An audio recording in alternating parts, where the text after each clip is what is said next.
I wanted to have a conversation about this idea, transformer of worlds. So I came across this really cool concept when I was doing Metamorphosis class, the last session. So Metamorphosis class is where you embody your future self and you step into your future self and the frequencies of that future self, and you embody them fully, and then you allow whatever comes through to come through and change your perspective and then reflect back in your life.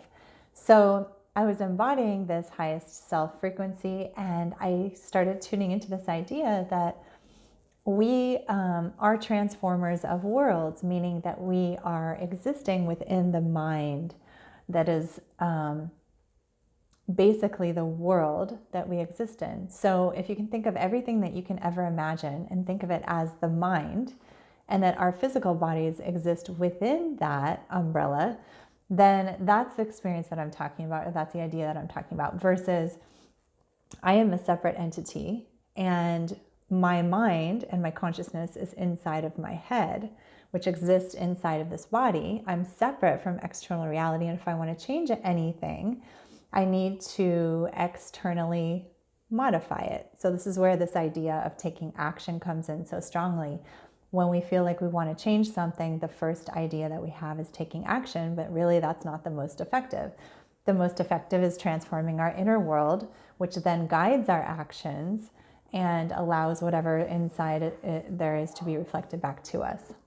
So this concept of transformer of worlds, if you can even just replace visually the image that you have of yourself in relationship to your world, is something that's really important to understand when you're trying to create and manifest anything you want in your life that has to do with external relationships. So as you start to understand this transformer of worlds and embody it, it becomes easier and easier to quickly shift external circumstances so that it's happening at the same time that your internal shift is happening. So we're going to be exploring this in much more depth in Passion and Purpose, a class I'm starting that is another future self embodiment class, and starting in December. If you're interested, let me know. I'd love to start a conversation with you about it.